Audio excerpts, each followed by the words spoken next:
हनुमान जी ने बहुत से रखवालों को देखकर मन में विचार किया कि छोटा सा रूप धारण करके नगर में प्रवेश करूं।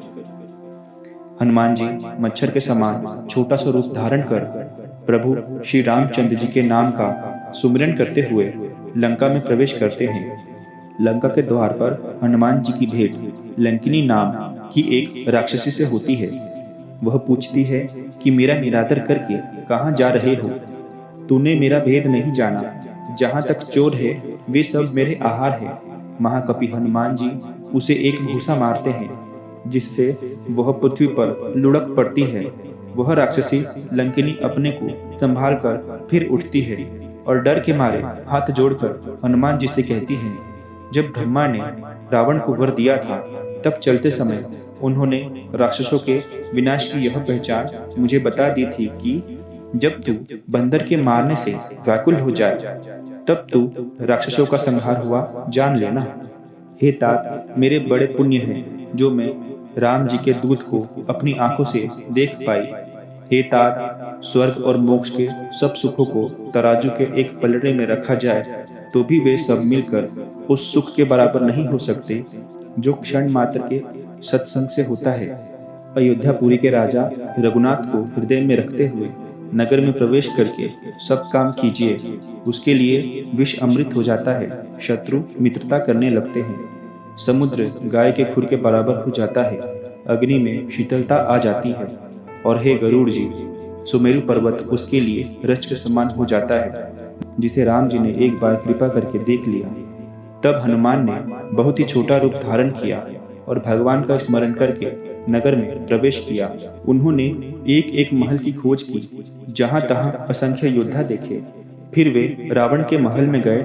वह अत्यंत विचित्र था, जिसका वर्णन नहीं हो सकता था। हनुमान जी ने महल में रावण को सोया हुआ देखा।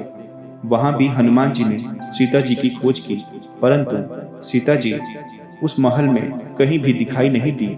फिर उन्हें एक सुंदर भवन दिखाई दिया। उस महल में भगवान का एक मंदिर बना हुआ था।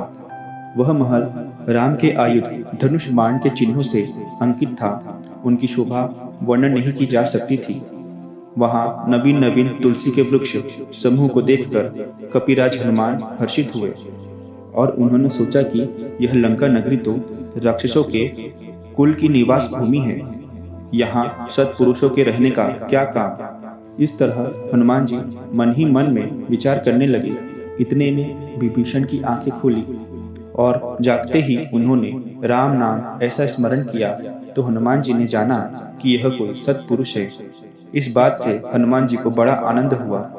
हनुमान जी ने विचार किया कि इनसे हट करके परिचय जरूर करूंगा, क्योंकि सत्पुरुषों के हाथ कभी कार्यों की हानि नहीं होती है। फिर हनुमान जी ने ब्राह्मण का रूप धरकर वचन सुनाया तो वह वचन सुनते ही विभीषण उठकर उनके पास आया और प्रणाम करके कुशल पूछी कि हे विप्र, जो आपकी बात हो सो हमें समझाकर कहो। विभीषण ने कहा कि शायद आप कोई भगवंतों में से तो नहीं हो, क्योंकि मेरे मन में आपकी ओर बहुत प्रीति बढ़ती जाती है, अथवा मुझको बड़भागी करने के वास्ते भक्तों पर अनुराग करने वाले आप साक्षात दीन बंधु ही तो नहीं पधार गए हो। विभीषण के ये वचन सुनकर हनुमान जी ने रामचंद्र जी की सब कथा विभीषण से कही और अपना नाम बताया। परस्पर बातें सुनते ही दोनों के शरीर रोमांचित हो गए और श्री रामचंद्र जी का स्मरण आ जाने से दोनों आनंद मग्न हो गए। विभीषण कहते हैं कि हे हनुमान, हमारे रहनी हम कहते हैं सो सुनो। जैसे दांतों के बीच में बेचारे जीव रहती है, ऐसे हम इन राक्षसों के बीच में रहते हैं। हे प्यारे, वे सूर्य कुल के नाथ मुझको अनाथ जानकर कभी कृपा करेंगे? जिससे प्रभु कृपा करे ऐसा साधन तो मेरे है नहीं, क्योंकि मेरा शरीर तो तमोगुणी राक्षस है और न कोई प्रभु के चरण कमलों में मेरे मन की प्रीति है। परंतु हे हनुमान, अब मुझको इस बात का पक्का भरोसा हो गया है कि भगवान मुझ पर अवश्य कृपा करेंगे, क्योंकि भगवान की कृपा के बिना सत्पुरुषों का मिलाप नहीं होता। जय सिया राम, जय जय सिया राम।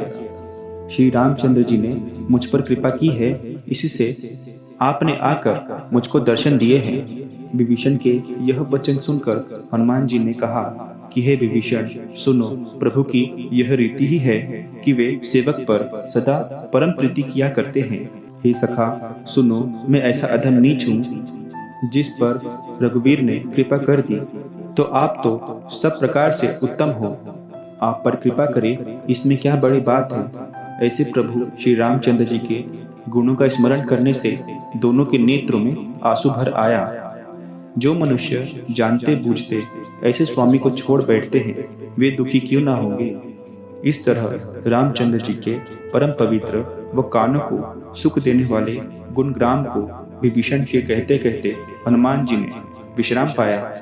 फिर विभीषण ने हनुमान जी से वह सब कथा कही कि सीता जी जिस जगह जिस तरह रहती थी। तब हनुमान जी ने विभीषण से कहा, हे भाई सुनो, मैं सीता माता को देखना चाहता हूँ, सो मुझे उपाय बताओ।